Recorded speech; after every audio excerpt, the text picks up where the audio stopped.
안녕하세요. 더 넘치는 믿음의 가족 여러분, 2월 3일 화요일 아침입니다. 여러분, 일주일은 무슨 요일에 시작할까요?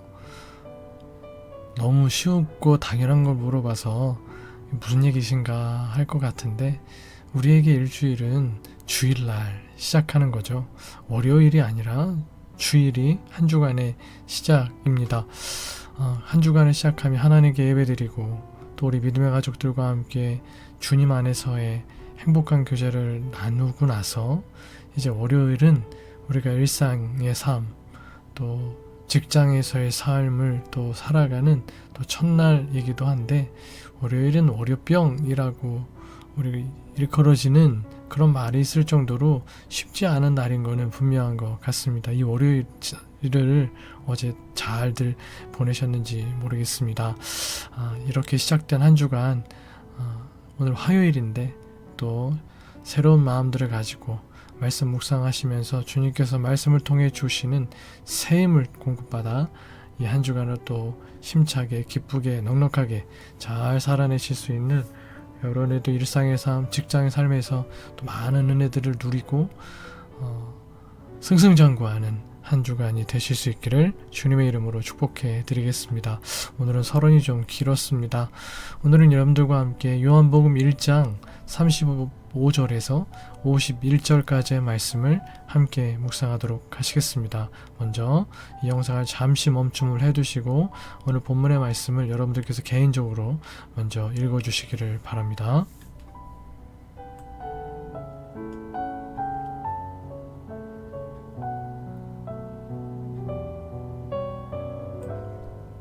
네, 다 읽으셨죠? 함께 말씀을 좀 묵상해 보도록 하겠습니다. 매일 성경 수훈에 나오는 성경 이해를 통해서 오늘 본문의 말씀의 내용을 좀 파악해 보도록 하겠습니다. 요한복음 말씀을 이제 묵상하기 시작했는데요. 우리가 앞부분을 그냥 넘어왔기 때문에 요한복음 1장 1절부터 시작된 부분을 간단하게 먼저 내용을 살펴보고 오늘 본문에 나오는 매일 성경 순에 나오는 오늘 본문에 대한 성경 이해를 우리가 함께 살펴보도록 하겠습니다. 창세기 1장 1절처럼 요한복음 1장 1절도 태초에로 시작합니다. 창세기는 하나님이 말씀으로 천지를 창조하셨다고 합니다. 요한복음은 그 말씀이 하나님과 함께 하셨다고 합니다. 이 말씀은 바로 예수님입니다. 이걸 어려운 말로 로고스 기독론이라고 합니다. 말씀이신 하나님, 그분이 바로 예수님이라는 뜻입니다. 그 말씀은 그래서 하나님이셨다라는 말은 하나님과 예수님의 신비한 연합을 보여줍니다. 세상이 죄로 어두워지자 빛으로 세상을 창조하신 예수님이 빛으로 세상을 구원하기 위해 오셨습니다.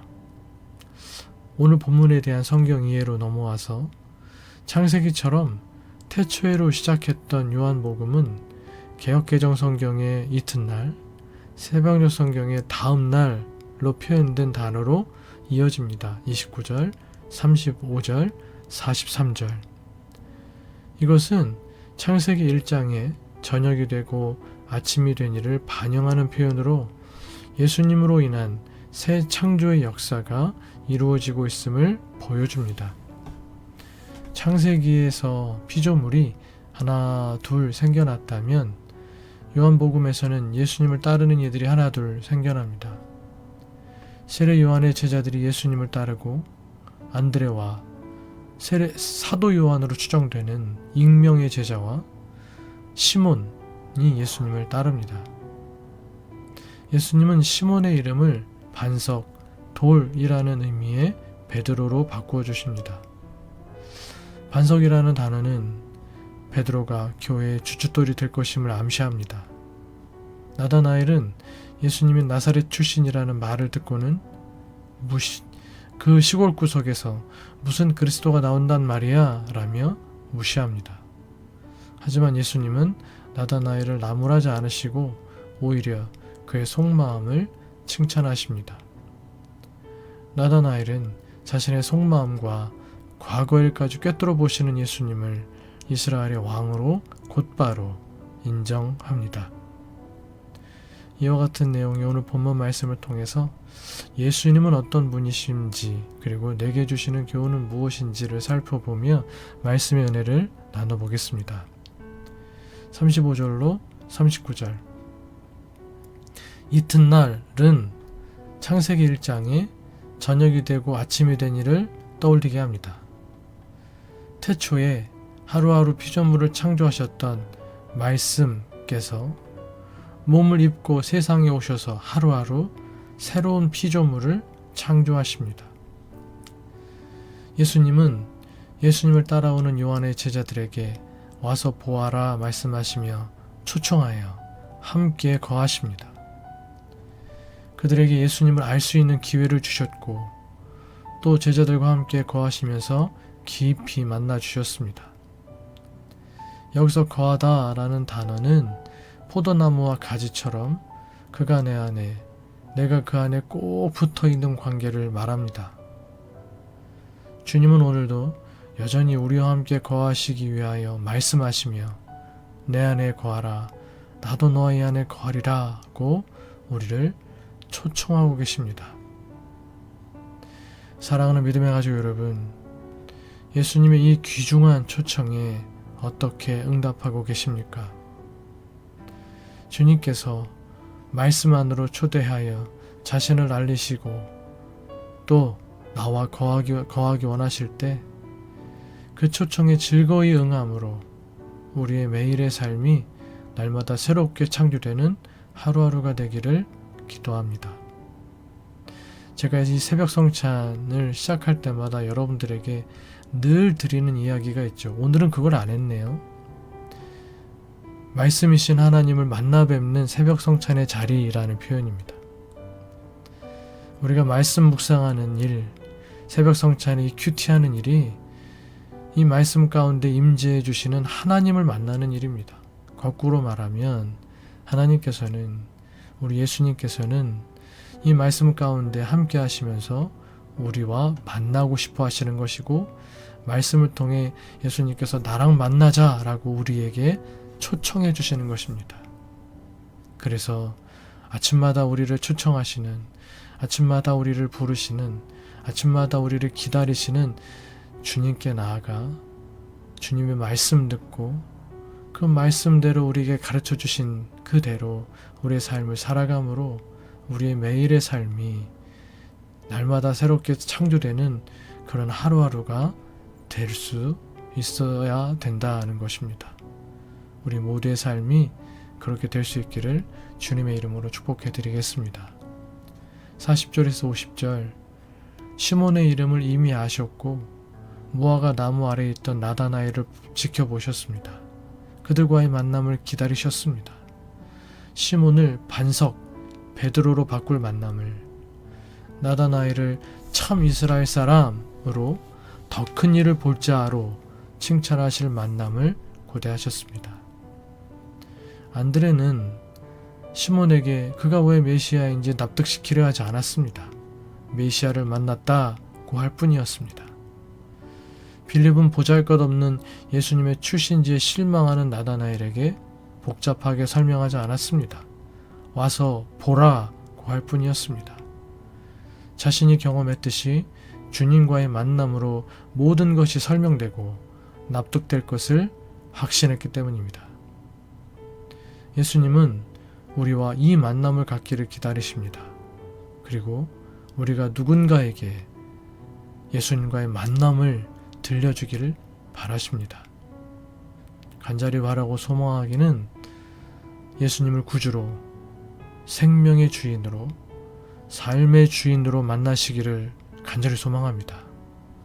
그리고 내가 만난 예수님을, 나를 만나주신 예수님을 우리가 사랑하는 사람들도 나처럼 구주로, 생명의 주인으로, 그리고 삶의 주인으로 만날 수 있도록 힘을 다하실 수 있기를 간절히 소망합니다. 41절 42절. 메시아이신 예수님은 자기 백성의 삶을 바꾸십니다.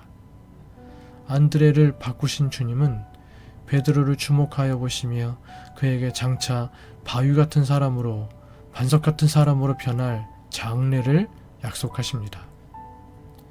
주님이 바꿔주신 우리의 신분을 감사하고 또한 주님께서 바꾸어 주실 올 한 해 내 모습을 기대하며 그분께 나아갑시다. 주님께서는 우리의 어떤 신분을 바꾸어 주셨을까요? 죽을 수밖에 없는 죄인이라는 신분에서 지옥 갈 사람에서 천국 갈 사람으로 하나님의 자녀로 우리의 신분을 완전히 바꿔주셨습니다. 전 우주적 변화를 우리 안에 일으켜 주셨습니다. 또한 그렇게 영적인 존재가 완전히 변화된 것뿐만 아니라 우리가 살아가는 날마다의 삶, 매일매일의 삶도 그렇게 주님의 뜻 가운데 우리가 살아갈 수 있도록 바꾸어 주실 우리 주님이십니다. 주님께서 그렇게 바꾸어 주실 날마다의 삶을, 이 한 해의 삶을, 남은 우리 인생의 삶을 기대하며 하나님께로 더 가까이 나아가는 저 여러분 다 되실 수 있기를 바랍니다. 43절, 만남의 주도권을 쥐고 계십니다. 빌립을 주도적으로 만나시고 나를 따르라고 제자의 길로 초대하십니다. 이틀 전에는 예수님을 찾는 요한의 두 제자에게 와보라고 초청하셨는데 지금 다시 빌립을 부르시고 계신 것입니다. 우리에게도 그러하셨습니다. 내가 찾은 것 같지만 주님이 나를 먼저 찾으셨고, 내가 영접한 것 같지만 주님의 나를 제자로, 하나님의 자녀로 영접하셨습니다. 내가 따른 것 같지만 그분이 붙잡고 인도해 오신 길이 우리의 인생 길이었습니다. 내게도 오셔서 와서 보고 따르라고 말씀하실 때 여러분 어떻게 응답하셨습니까? 또 어떻게 응답하시겠습니까? 47절 48절, 자신에게 나오는 나다나엘을 보시고 그 속사람의 됨됨이를 다 아십니다. 예수님은 혈통적인 이스라엘과 달리 마음속에 간사함이 없는 나다나엘을 참 이스라엘 사람의 모델로 세우십니다. 베드로를 보자마자 그의 미래를 보신 주님, 빌립이 나다나엘을 부르기 전에 이미 그를 보시고 그 마음이 어떠한지 아신 주님이 오늘 내가 마음에 품은 생각을 보시고 뭐라고 하실 것 같습니까? 49절, 나다나엘이 대답하되 라비여, 당신은 하나님의 아들이시요 당신은 이스라엘의 임금이로소이다. 그의 고백처럼 우리 예수님은 하나님의 아들이시며 이스라엘의 왕이십니다. 나다나엘의 이 고백은 요한복음 1장 34절에 요한의 증언과 같은 것으로서 궁극적으로 요한복음을 읽는 모든 사람들이 도달해야 할 신앙의 고백입니다. 참 이스라엘 백성으로서 나는, 여러분은 예수님을 향해 누구시라고 고백하고 있습니까? 50절 51절, 놀라운 고백을 한 나다나엘에게 더 큰 일을 보게 하시겠다고 약속하십니다. 그것은 하늘이 열리고 하나님의 천사들이 인자 위에 오르락내리락 하는 것으로, 이는 인자이신 예수님이 하늘과 땅, 하나님과 인간을 연결하는 새 사닥다리 역할을 하신다는 것입니다. 야곱은 사다리 위로 천사들이 오르락내리락 하는 것을 보았지만 예수님은 친히 사다리가 되어주셔서 하늘과 땅을 잇는 중보자가 되시겠다는 것입니다. 그러므로 이제 우리는 오직 길이요 진리요 생명이신 예수님을 통해서만 하나님의 완전한 계시와 임재의 영광을 맞이할 수 있습니다.